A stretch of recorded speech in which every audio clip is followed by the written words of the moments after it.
It is I, Quill Feather, and I have been gone for a while, unfortunately.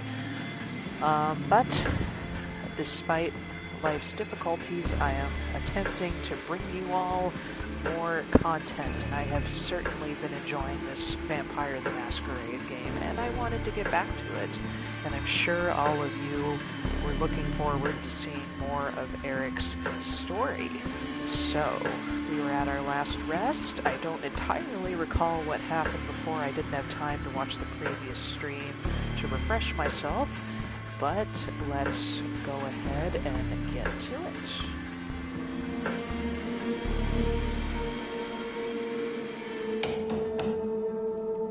Not long after you wake up tonight, Gregory knocks on the door of your apartment. Hey, I came to pick you up. Miss Langley wants to see you. You know what she needs me for? What if I don't want to see her? Well, my freedom was good while it lasted. Let's be snarky. Those last 2 nights were nice. I had freedom, initiative. Good while it lasted, I guess. He smiles apologetically. Don't shoot the messenger. The car's waiting. Shall we? You wrestle with the same thoughts as a few nights ago. Maybe you should just leave. Disappear. Let Sophie find somebody else to employ. Yes, Zachary, that it has. But then you remember the Anarch thug being cut down by Kadir and how close you were to the same fate, not even a week ago, and that it might still happen if you step out of line. You follow suit. As with your previous visit here, Sophie seems not entirely present when you enter. Her eyes are locked onto one of the paintings in the room. You're pretty sure it was here earlier, but she's behaving as if she's seeing it for the first time in her life, entirely entranced. Gregory clears his throat. Sophie turns to the both of you, a bit of irritation in her countenance that soon gives way to a pleasant, warm smile. You're here. Excellent. Thank you, Gregory. Her driver leaves, and she turns her attention to you. I hope you had a good few nights and made some new acquaintances, but I have to say, I'm happy to see you, Eric. Thank you for coming. The change in mood of the room is so sudden and startling, it makes you consider the true power of vampiric charisma. Rationally, you know you're being manipulated, but you don't even care. Her eyes, her motions, her entire body language all feel 100% genuine in expressing legitimate interest in you and your well-being. I have a request for you this night. I need you to find somebody for me and make a delivery. She points to the statue at the side of the room. You notice a plain-looking flash drive lying on the edge where the inanimate archer's bow touches the pedestal. The man you'll be looking for calls himself Kaiser. He has eyes and ears all over New York, and it's rare for something to happen here without his knowledge. I'll need you to take this flash drive and bring it to him. In exchange, he will give you an address, which I need to know as soon as possible. You're about to ask what's on the drive, but Sophie proves to be one step ahead of you. Oh, don't worry about the contents. They are encrypted, a precaution for if the data fail. Oh, don't worry about the contents. They are encrypted, a precaution for if the data falls into the wrong hands. But it won't, correct? She gives you a smile that, just a handful of nights ago, would make you feel like melting. Oh, and Eric. Kaiser is a Nosferatu, that twisted, deformed lineage of kindred. He is old, and his age has made him even more paranoid than others of his clan tend to be. He holds many havens and changes them often. From what I've gathered, he or one of his servants should be found at the park on Coney Island tonight. You'll have to identify them somehow. I'm told Kaiser has spent many of his nights these past few years being driven around the city in a black limo. Maybe keep an eye out for it.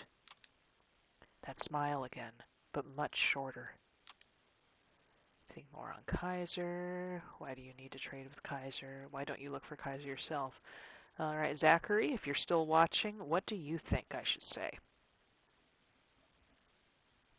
Give you some time to decide. Should I ask if he has anything more on Kaiser? If she has anything more on him? Why she needs to trade with him? Or should I tell her she should look for him herself? All of these are viable options, really.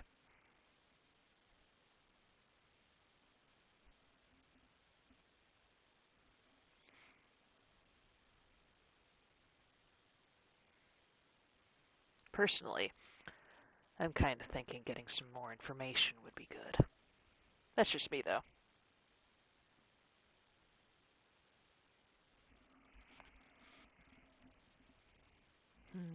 Let's see.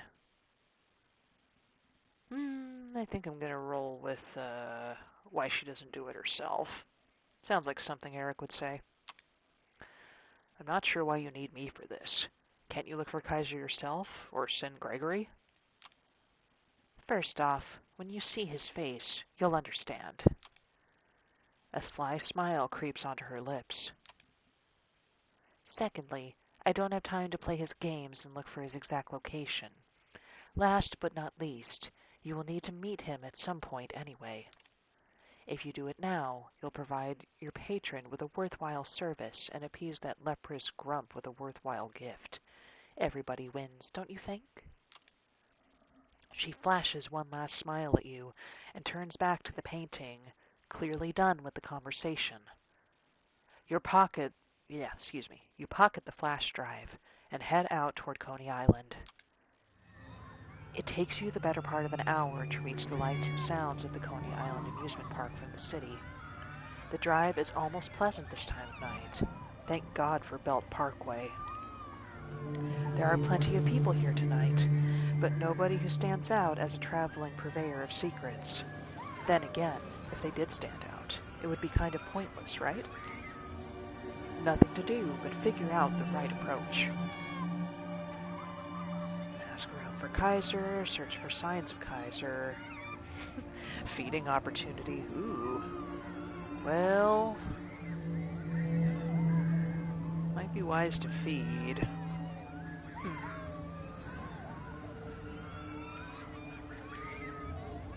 Yeah, let's have a quick snack. Why not? Temporarily stumped, you feel frustrated. Temporarily stumped, you feel frustration building inside.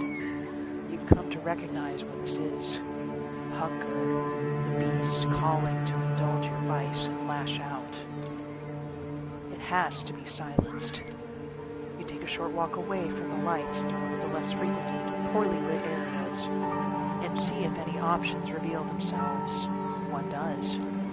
An older bum has settled himself in a small niche between two buildings and has just begun, loudly but incoherently, praying.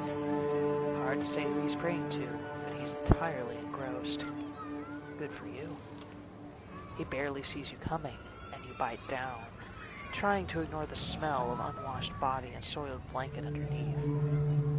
The taste is... hold up. That's familiar. Yeah. This guy's on a party pill, or two. Or you stop drinking. You feel woozy, but happy. The world spins a bit, then starts spinning the other way. You get it under control. And then you don't. You feel your thoughts scattering in all directions, every detail of your surroundings turning into a potential fascination, faraway lights and sounds composing a beautiful symphony. You bask in the afterglow of a successful feeding, feeling like you're on top of the world, superhuman, a master of the night, a god. A few tangents later, a stray thought saying, "This isn't good," breaks through the layers of noise inside your head, and you realize you've been standing in place for 15 minutes. And staring at you intently is a man with a gun in his hand. Oh, there he is. Stay put. There's someone who'd like to have a word with you. We're gonna wait for it. Right here. Who the fuck are you? Who am I meeting? We don't want to rush this guy. That sounds like a bad idea. Let's ask him who the fuck he is. Who the fuck are you? Oh god. Pretty sure we're drunk or high or something at this point. Also, drugs are bad, kids. Your words come out slurred, barely coherent. Wow, easy there, buddy. He nods to his gun. I said stay put. The hum of a car engine and the soft screech of brakes reach your ears. The headlights of a black limo pierce the night. And there's the boss. Let's go. He motions towards the lights with his gun. You're coming to, finally in charge of your body. Or at least you think so. The car's doors open, but nobody comes out. The stranger keeps motioning to the car. You hope it's the limo you expect. For a moment, you're pretty sure that what you see inside the car is just the bum's drugged blood kicking in for an encore. The inside of the limo used to be a luxury lounge, the kind with a stripper pole and a bar full of alcohol, but it currently has none of that. Instead, there are monitors and consoles. There are dozens of displays, each one showing something different. Surveillance camera footage, stock market quotes, television news, emails, tweets, silent movies, lo-fi footage of a gory torture session.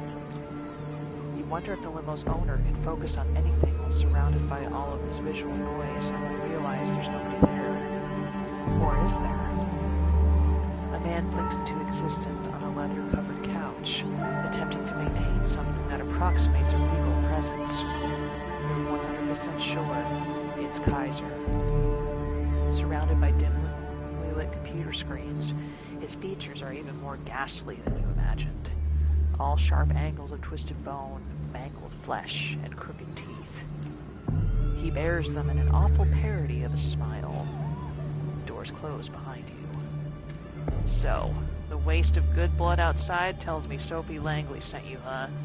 Got something for me? You reluctantly pull the flash drive from your pocket and slowly pass it to Kaiser. He plugs it into a USB port on the arm of his chair and displays the data on one of the screens that happen to be turned away from you. It takes him about a minute to access the data. Let me guess. This is from Langley. She said she'd have something like this. You her new flunky? You have to bite your tongue to keep from arguing with the word he chose, but you nod. Who do you people think I am? I saw this footage a week ago. He removes the flash drive and throws it back at you in disgust. Tell Sophie the deal's off. She wants her address, she can give me something else. Asking if you can break, somebody can give it up to him. I can see this backfiring. I don't think I'm going to use availability right now. Not on this guy.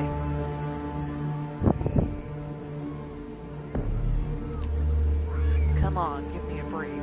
How could we have known that you'd already seen this material? He gives you a patronizing look.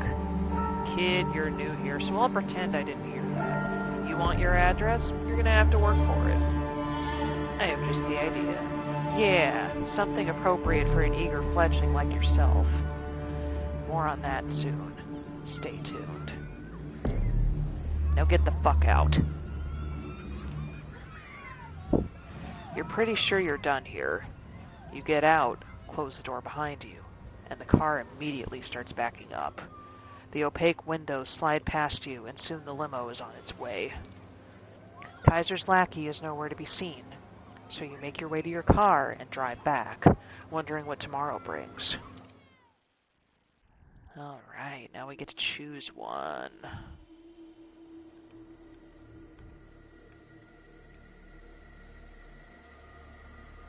Alright, let's see. Let's do Agathon, actually. Haven't completed his storyline yet. Whoops.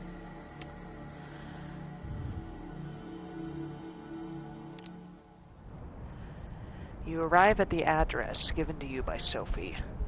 A small bookstore smack dab in the middle of Broadway, of all places. What really catches you off guard, though, is the store's display.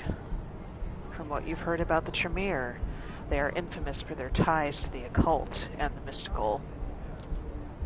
And yet now, looking at the oddball collection of items in the display window, it all feels borderline satirical. The books here cover everything from the Ayurvedic practices and homeopathy to wellness and self-motivation. The vaguely amusing juxtapositions don't end there either. You notice a copy of Anton LaVey's Satanic Bible tucked behind a cheap, smiling Buddha. A scientific journal on hematology sits next to a teen-oriented pamphlet on the blood-type personality theory. A number of religious and quasi-religious symbols, lockets, pins, and various emblazoned paraphernalia are haphazardly strewn across the display and between the tomes. Before you even open the door, you can smell the burning incense and hear the corny, Far East-tinged music seeping through the crackling speaker mounted above the entrance. It's much more quaint than what you expected from what Sophie told you about the so-called warlocks.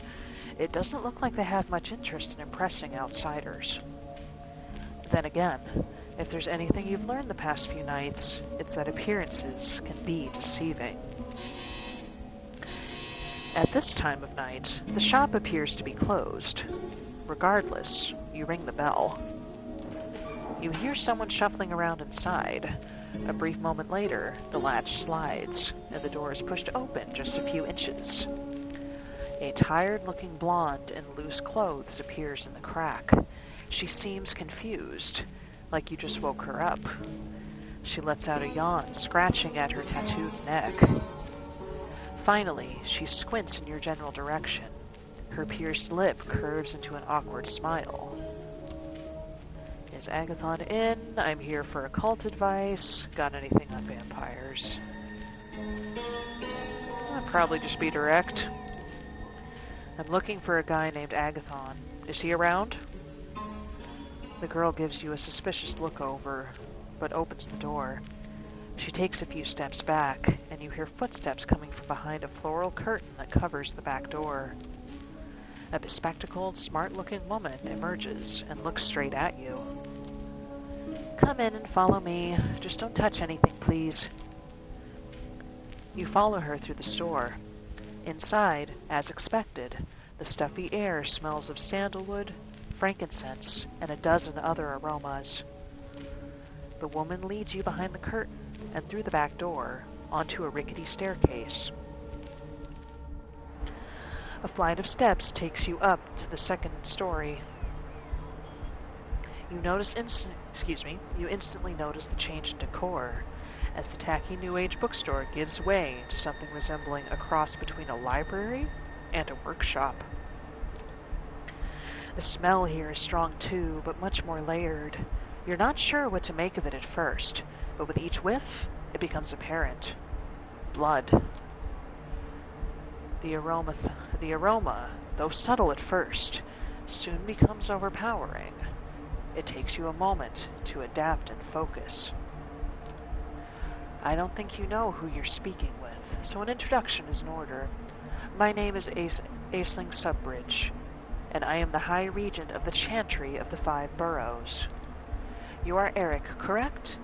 I have to say, you're lucky the ward outside the building is only there for notifications tonight. Otherwise, it would have been quite unpleasant. To answer your question, Agathon is here, but he's hard at work, and I wouldn't want to disturb him. Am I to understand this is a social visit? How do you know who I am? High Regent sounds important. High Regent of the Chantry of the Five Boroughs. That's quite a mouthful. It might sound fancy, but that's because there's a well-established tradition behind it. One you'd be wise not to ridicule. Some might take offense. Me, for one. What is it that you're here for? I heard good things about Agathon. Expecting to find Agathon here. I heard some good things about Agathon. Thought I'd drop in and see how much of it was true. Appealing to our vanity. How very original. You better step up your game, fledgling, or New York will eat you right up. Suddenly, a man enters from a side room. He doesn't even look at you, lost in his own thoughts. I have it, Aisling. I think I know how to find it. He catches himself as he notices you. His face turns sour. A visitor? Yes, we were just discussing you, in fact. Is that so? Let's go with looking for allies. That sounds good to me. I'm looking for allies in the city. I was wondering if you'd consider teaming up. Teaming up? He seems very confused by the notion. What for? I could assist you in your work. For the company, what else? Probably offer him something. I could assist you in your work. I can be quite helpful knowing I can count on someone to return the favor. Is that right? He seems to consider it, then turns to Aisling. High Regent, may I ask your advice on this? Aisling looks at you with nary a sign of emotion. I believe that you are more than capable of carrying out your task, my child. I do not think any assistance will be necessary. Oddly enough, he seems somewhat disappointed. Your confidence in me is appreciated, High Regent. It has been earned. So it's settled then. I would kindly ask that you leave, fledgling. We have many matters to discuss, matters not meant for undiscerning ears. Both of the warlocks look at you expectantly. Let's see. Disrespect. Wait, please, I didn't mean any disrespect. I'm sorry if we started off on the wrong foot. You only get one shot at a first impression, and you've missed yours by a mile. So if you can think of anything clever to say, now would be a good time. Otherwise, you know where the door is.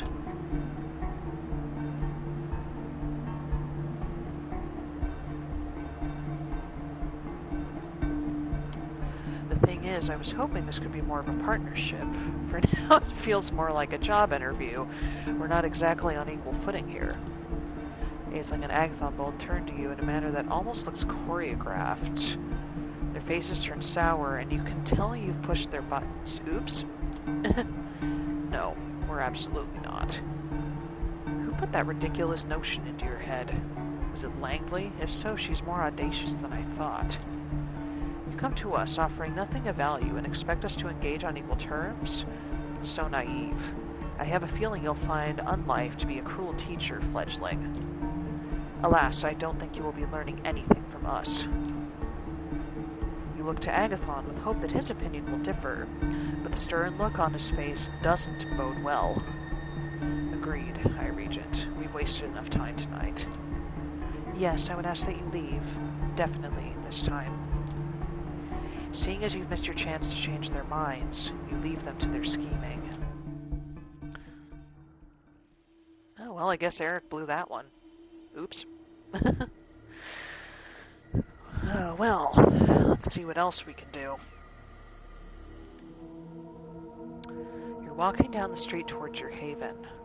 In some other town, the sidewalks would be deserted this time of night. In New York City, there are plenty of passers-by going about their business. It's easy to be paranoid when you're a vampire surrounded by a crowd of humans. The kindred have many enemies, and all those enemies have one trait in common. They're invincible, indistinguishable from normal humanity. Other vampires, hunters, all look like people. Is that old man just a tired restaurant worker, or a kindred thrall trailing your movements? Are the officers idly waiting in a patrol car, ordinary cops, or Second Inquisition specialists looking to end undead threats? This kind of thinking leads to madness, but you can't shake the feeling that someone is watching you. It's not the first time you felt like this. Whatever this is, it's probably something you have to take care of. Best case, someone is tailing you.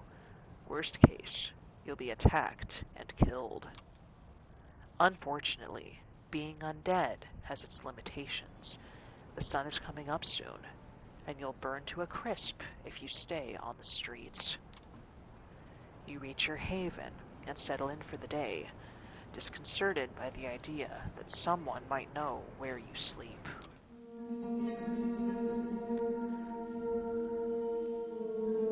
As you wake from your slumber and emerge from your haven for the night, you notice a familiar face on the other side of the street, standing on the corner and looking straight at you. It's Kaiser's lackey whom you met recently, Jackie. He nods to you, encouraging you to approach. His hands are outside of his pockets, and he seems pretty relaxed. He's keeping his eyes on the street, though, as if making sure you're alone. He smiles awkwardly when you approach. Evening. Got something excuse me. Evening. Got something from you from our mutual friend. He produces a crumpled piece of paper from his jacket pocket and hands it to you. Read it. Memorize it, then give it back here. It's a letter. The paper might be just a page ripped out of a spiral notebook, but the writing on it is exquisitely detailed and deliberate. It reads, "Time to square your debt with me. Go to the wine shop at 232 Mulberry Street and ask for the 1821 Special Reserve Donatello Negramaro. Donatello Negramaro. When they tell you they don't have it, say you're Fidel Servitore de Familia G. Those exact fucking words, and make sure you get the G right. You'll get a bottle. Just take it and leave by saying grazie. Don't ask how much it is or anything else. Just walk out. When you have it, come back to Jackie Boy here and let him know. You done? Memorize that shit and hand it over."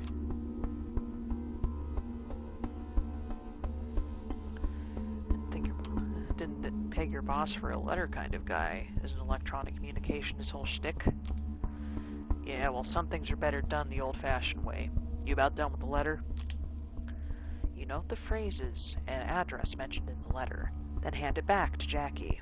He immediately reaches for a lighter and burns the letter, putting out the ashes with his boot. So yeah, when you do what the boss asks, come back here so I can tell you where to go next. I'll be in that alley over there, so find me when you have the item, whatever it is. I don't know, and the boss made it extra clear that I shouldn't care, so I don't. See ya. He shuffles away and leaves you to pursue the lead from the letter. Time to pay a visit to Nolita. You arrive at the address mentioned in the note. Not counting local restaurant patrons, the street is mostly empty at this time of night. But curiously, the wine shop is still open. Inside, a small, middle-aged woman with curly hair stands behind the counter in front of a wall filled with wine bottles. There's a door at the back of the room with a small table and chair, occupied by a man in a black faux leather jacket with slick, combed-back hair. He's reading a newspaper, but pauses as a little bell rings when you open the door. He takes a sip from a small, steaming cup, then gets back to his broadsheet. Good evening. How can I help you? Be direct, chatter up, tell her a friend sent you. Probably be direct. I would like a bottle of the 1821 Special Reserve Donatello Negramaro, please. Let me check our stock. She seems to be looking through a database on the laptop sitting on the counter. She puts on a polite smile. I'm afraid we don't have that one at the moment. Sorry. Recite the phrase, straight and simple. Casually recite the phrase. I am a Fidel Servitore de Familia G. Ah, in that case, let me see if we have any in the back. Wait here, please. The woman leaves the counter and goes through the doors in the back. The man by the table puts down his newspaper and takes another sip from the cup, washing it down with a gulp of water from the nearby glass. He tries to hide it, but there's no doubt he's watching you. About a minute passes. Remain silent, wait, chat the guy up, borrow the guy's newspaper. Remain silent, wait. You remind yourself of what Kaiser wrote in the letter and keep quiet, patiently waiting for the woman to return from the back of the store. The man finishes his drink and starts doodling on the newspaper, his eyes darting to you every so often. The doors to the back of the store open, and the proprietor emerges with a small, unlabeled, squat bottle of crimson liquid. She gives you an apologetic smile. Scusi, sorry for taking so long. Turns out we did have it. She offers you the bottle, and you reach out to grab it, but she retracts it. You do know what this is, don't you? Why, it's wine, of course. Sounds like a good thing to say. Well, this is a wine shop, so it's wine, surely. Well, of course, the best kind of wine. Enjoy. She winks at you. Deciding you've pushed your luck far enough, you nod and exit the store, and take a brisk walk to your car. Nobody follows you as you leave Nolita and drive back to your apartment. It takes you some time to find a parking spot, but you finally get out of the car and start looking for Jackie. He's not far from where you parted ways just under 2 hours ago. Got the goods? Sure do, I do, but it was a hassle. I sure do. I sure do. Cool, stand by. Gotta make the call. He takes a few more steps into a narrow space between two buildings and take out the same high-tech phone you saw him carrying last time. Hey, boss. Yeah, they have it. Where do I point them to? Okay. Yeah, I'll tell them to go there right away. He puts the phone back in his pocket and turns back to you. Well, it's point. Half an hour, so you better step on it. See you around. With only a flippant salute, Jackie starts walking down the street. You make your way back into the car and drive. You had to push the speed limit to make it on time, but you're here. Willets Point is quite a change of scenery. The place is a post-industrial dump, the nearby stadium notwithstanding. You stop your car once you realize that if you go any further down, the potholes will kill your chassis. You step out into one of those gashes in the asphalt, splashing in the ankle-deep water. Kaiser's limo is nowhere to be seen. In fact, the whole place is pretty much deserted, other than the apparent proprietor of a lonely bar, a middle-aged woman, who's just locking the place up. Let's just wait for him. We fed earlier. You stay near your car and decide to wait. Kaiser must be on his way. Or if he's not, and is instead playing one of his games, then you're not participating. You've got what he wants. Let him come to you. Bright lights of a car pulling over down the road some 10 minutes later catch your attention. It's a black limo. Kaiser is finally here, it would seem. Same as last time. The car doors open, but nobody comes out. You know the drill. This time, Kaiser is visible when you look inside. You sit down and close the door behind you. So, you pull it off without a hitch then. Give it here. You hand the bottle over to the Nosferatu. He uncorks it gently, takes a whiff, and puts the cork back in. Yeah, that's the stuff. See, that wasn't so hard. Consider your debt paid. Oh yeah, and also, take this. It's what Langley wanted. He passes you an envelope with what feels like a thick card inside. Thank you, Mr. Kaiser. Now we're even. I think you still owe me a bonus. Probably just tell him thank you. Thank you, Mr. Kaiser. Yeah. I'll send Jackie over if I ever need anything else from you. How about that? Time for you to get out now. He waves you out of the car with the envelope in hand. You get out, back onto the torn asphalt and decrepit surroundings. The limo slowly drives away. Finally, you can return to Sophie and bring her what she wanted. Gregory lets you in. You hear a shrill, unpleasant laugh, and you realize Sophie's having a guest over. He's the man from Elysium, the one with the glasses and good taste in suits. You didn't have the chance to talk to him last time you saw him. Ah, Eric, so glad to see you. Tell me, did the two of you previously meet? The man doesn't wait for an answer. He approaches you with an energetic, almost dance-like step and puts out his hand. Thomas Arturo, I've heard about you. Pleasure. Thomas is a great source of gossip and an excellent conversationalist. I also have the prince's ear, which is the primary reason dear Miss Langley wished to speak to me tonight. Good gossip, even coming from me, isn't nearly as valued. Sad. Sophie is taken aback by the man's direct comment, but smiles politely. The awkward atmosphere is broken again by the guest's grating laugh. I kid, of course, I kid. Well, I was about to leave anyway. So I'll leave you two to it. Good night, Sophie. Eric? Greggy boy. Sophie's driver opens the door for Arturo, and the guest steps out with a single wave of the hand toward his host and you. The door closes. What's his deal? What a creep. Eric would probably say he's a creep. That guy's a creep. I wouldn't be so harsh, fledgling, but that does take some getting used to, certainly. Thomas has clout in court and access to many juicy details on everyone from the prince to the lowliest primogen. It's useful to have him on your side, even if his eccentricity requires some patience. Speaking of patience, you've been putting mine to the test lately. Did you manage to contact Kaiser and acquire what I asked for? Yes, but I had to do another job for him first.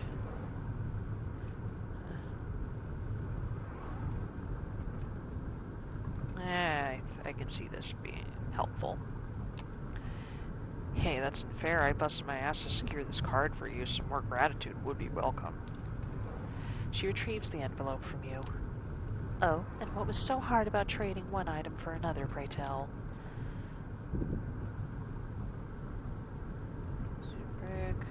Retrieve a bottle. He made me go on an entirely separate escapade to retrieve a bottle of wine from a store in Nolita. I had to use code phrases and whatnot. Wine shop? Code phrase? That degenerate pest. She's visibly agitated, but calms down and smiles at you. Don't worry about it. I'll make sure that whatever Kaiser had you do, it'll blow over. She opens the envelope and looks at the card. You notice the same lettering you saw in Kaiser's note from before, but can't see the details. Her eyes widen. Yes, excellent. I need to call in some favors. I will likely be busy for the next few nights. You have my permission to show some initiative, my dear charge. I will contact you soon. With that, Sophie ushers you outside, and you are left to do with the rest of the night's hours as you like.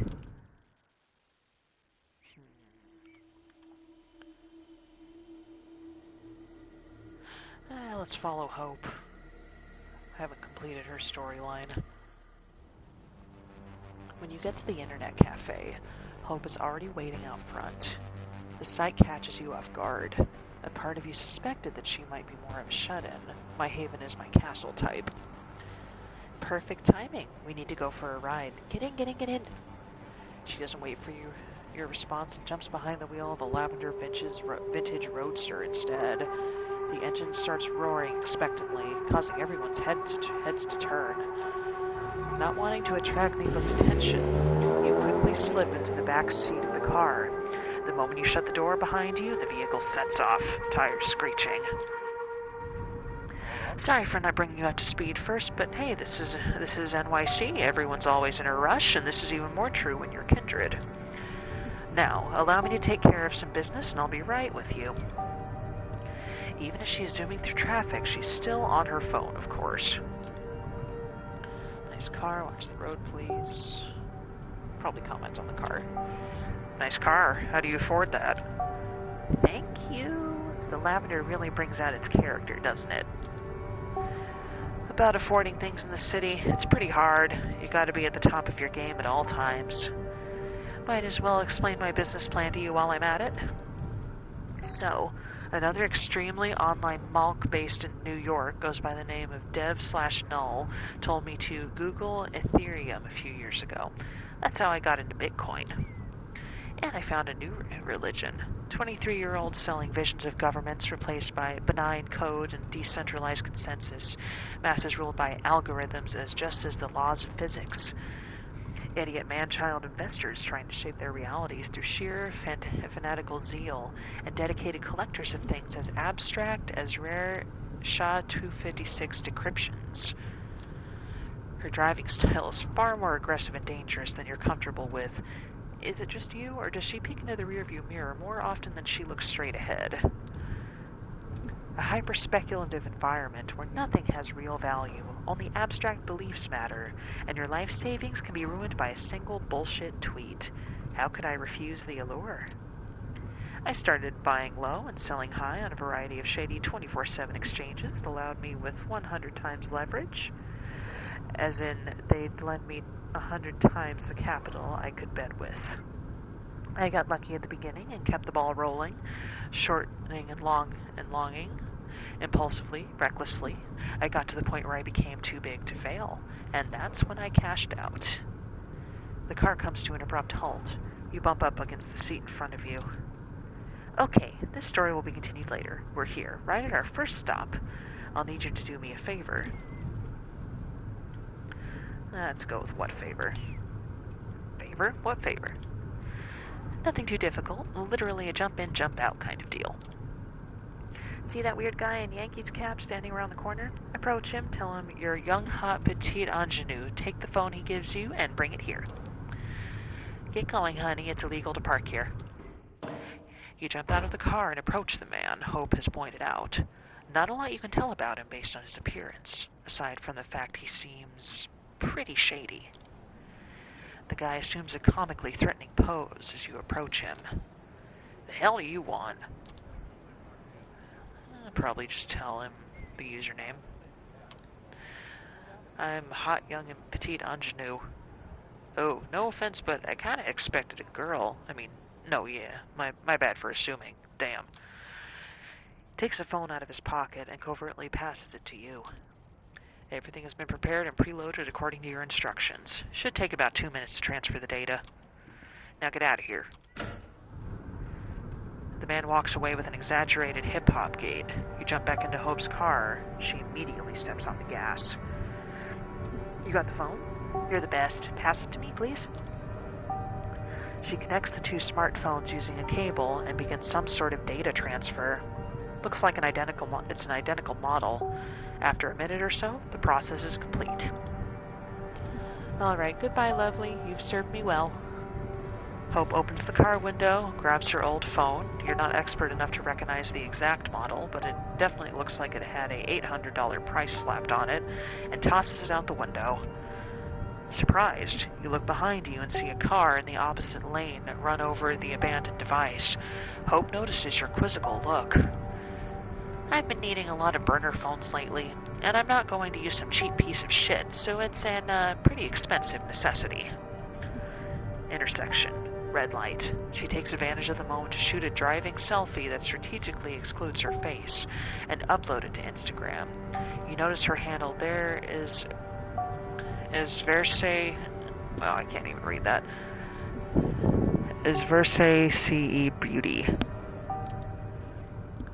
Now, I was telling you a story. Cashing out. Right. At some point toward the end of 2017, I became convinced I needed to cash out. There was no way the bubble was going to last forever. I always knew there would be no grapes of wrath for the cryptocurrency era. It would have to be a series of profoundly antisocial, disconnected events. The whole crypto culture was a decentralized church of lone millennials who rejected all established modern values and kept atoning for the original sin of not buying Bitcoin back in 2013. Another abrupt, last-second turn. You are pressed against the window. What the hell is with her driving style? Bet a life you never wanted to live anyway and get a chance to win a priceless pile of nothing. Untether yourself from all worldly desires. Find joy in suicidal ideation. To this day, money holds no real value for me. It's as abstract as a video game score, a bunch of numbers on the screen. This joyless world changed me forever. I knew I had to escape. So I took my piles of fictional dollars to a new arena, elite NYC social circles, not because I wanted to scam them and make more, but because I wanted to finally have some goddamn fun. I mean, of course I had to scam them in the process, but it was only in service of becoming something more than a star, a constellation. Another abrupt stop, this time next to the entrance of a shifty-looking back alley. All right, friend, this time you're a leaky gut syndrome, whistleblower extraordinaire. Whenever a press sneak wants a leak, you've got it. Got it? Sorry for putting you out there in my place, but I only personally contact people as a last resort. It gets harder to protect my identity each time I show my face. And since I've got you, our man is waiting for you in this back alley. He's paying back a favor with a flash drive containing crucial information we need to stay safe in this city. Retrieve it. I will circle the area, make sure we aren't in danger right now. When you're done, get back here and I'll pick you up. Everything clear? Good. You exit the car and see it drive away in a hurry, then head into the narrow passageway. Sure enough, there's a man waiting for you at the end of the back street, unshaven, wearing wrinkled clothes, with a nervous eye tick. He looks even dodgier than the last guy you met. When you approach, he gives you a mean look. You lost or something? Probably just introduce ourselves. I'm Leaky Gut Syndrome. You said you've got a little something that might interest me. Of course, straight to the point, aren't you? Alright then. Clumsily, he produces a USB stick from his front shirt pocket and holds it before your face. When you reach out to take it, he pulls his hand back and gives you a sly grin. Getting all this data is risky, you know. Miss Montgomery is an unusually secretive person. Digging up dirt on her took more effort than I expected. Effort that should be rewarded, I think. The more you ask around about her, the more you expect a letter saying, give up your inquiries, which are completely useless, at your doorstep. Perhaps attached to a severed cat head. You catch my drift? Excuse me, sorry. The secrecy surrounding her screams friends in high places, brave new world order, Illuminati shit, you know. Makes me think I deserve some hazard pay.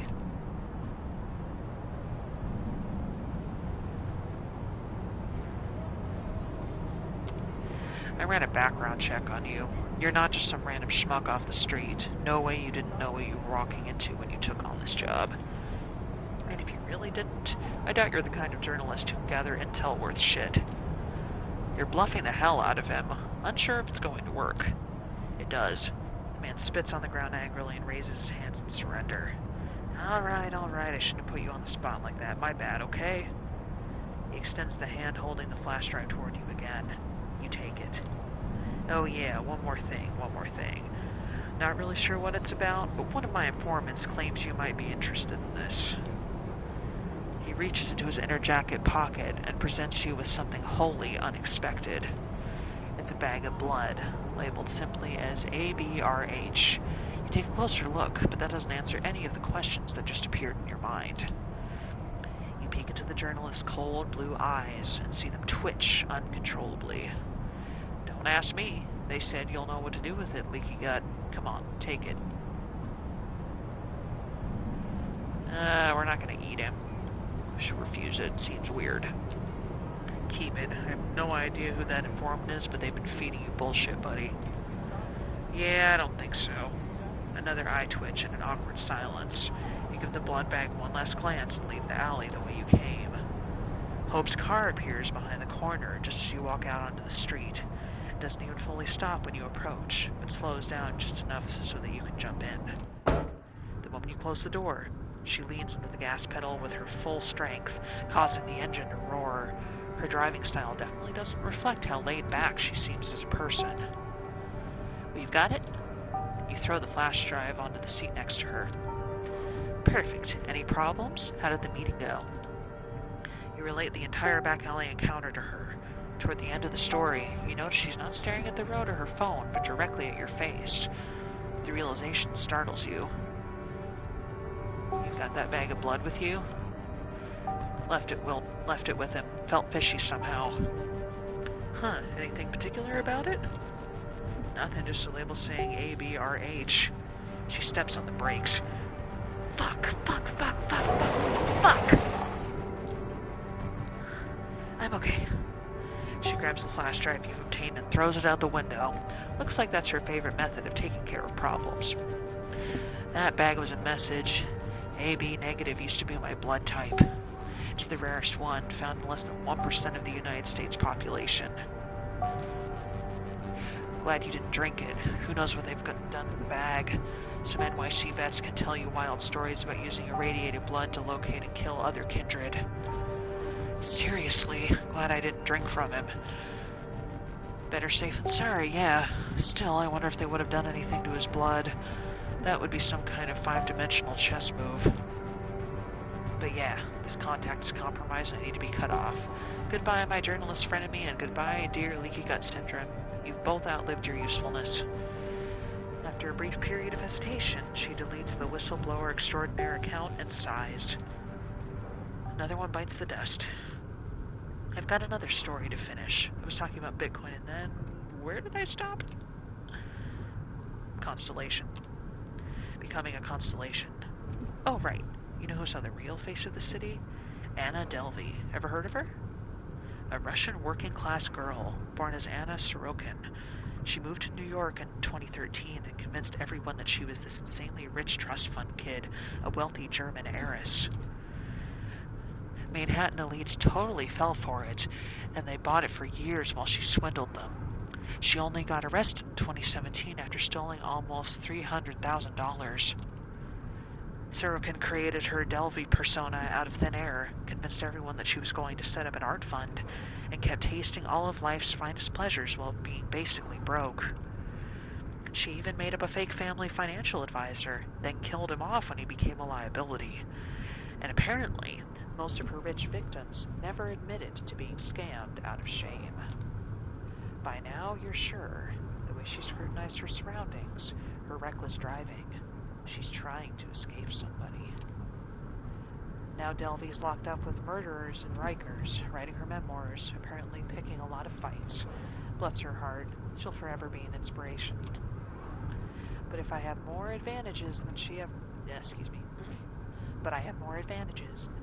did.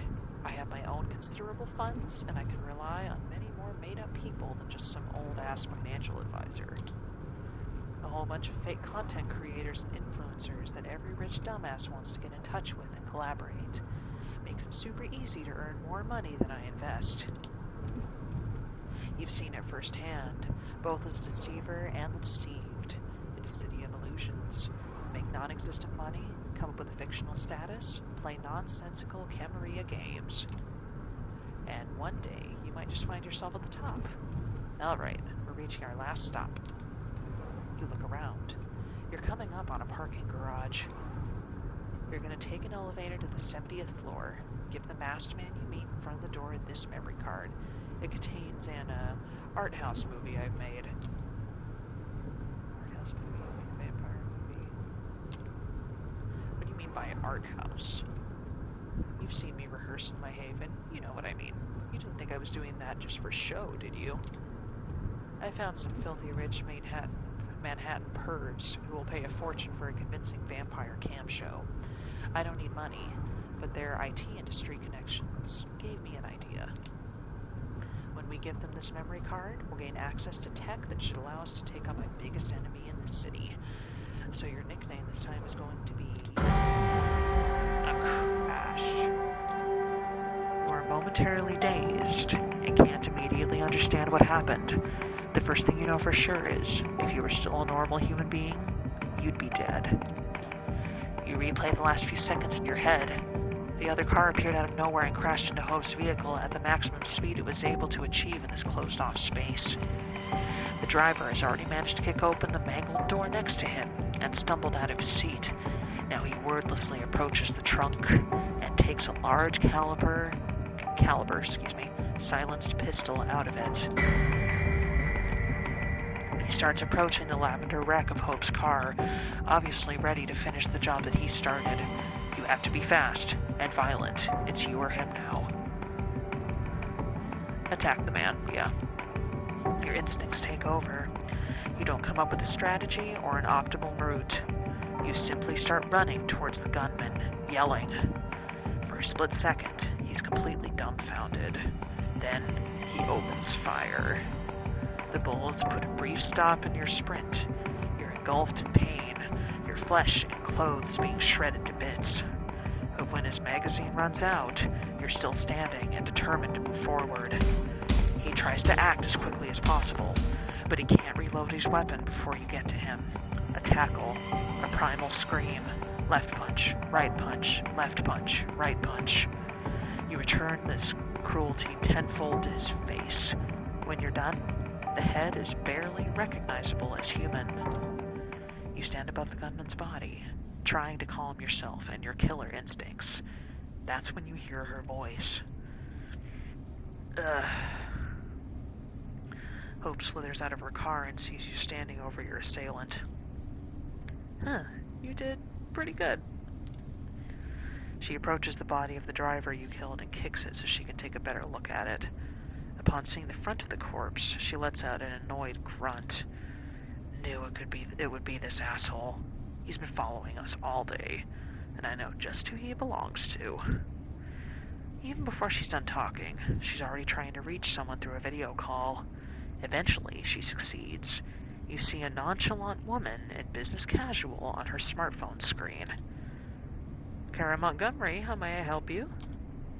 Kara? Hope. Didn't expect you to ever reach me through this channel. Have you thought things through? Wait, did something happen? Did something happen? Your fucking ghoul just tried to kill me, you crazy bitch. That's what fucking happened. Calm yourself, for Christ's sakes. This is a baseless accusation. I know he's from Double Spiral. He's been working at your motherfucking company. Come on. You know I can't be held responsible for the independent actions of my subordinates. Why don't we just meet up and talk it over? Hope disconnects the call and instantly blocks Kara from contacting her. Corporate shithead. You make me sick. Tired, she turns her gaze to the dead ghoul. I'll dispose of him. Help me put him in my car. 30 seconds later, his body is laying on the back seat of the lavender-colored wreck. Okay, good. You take a look at the scene of carnage in front of you. Every second we're here gets us closer to a serious Masquerade violation. I'll have to exchange my Palmer Dior-worthy masterpiece for the good... Oh, God, excuse me. I'll have to exchange my Palmer Dior-worthy masterpiece for the goods of some other time. Wow, cannot talk. She gets behind the wheel, and you follow her inside the car. Meet me in my haven when I tell you it's safe. For now, I need to dump this asshole somewhere, get my car fixed, and plan our counterattack. You guide Hope to your own haven. She drops you off, and before she leaves, she makes what's about to come perfectly clear. If we want to survive in this city, Kara Montgomery needs to die. She disappears into traffic, and you disappear into your place. Alright, guys, well, I know I normally do a 2-hour stream, but I actually have somewhere I have to be in about 20 minutes, so we are going to end it here for today. I'm going to aim for every Monday for the streams. If that changes, I would definitely say check my Twitter, and I will keep everyone updated on there. It's good to be back, and I look forward to seeing all of you next time.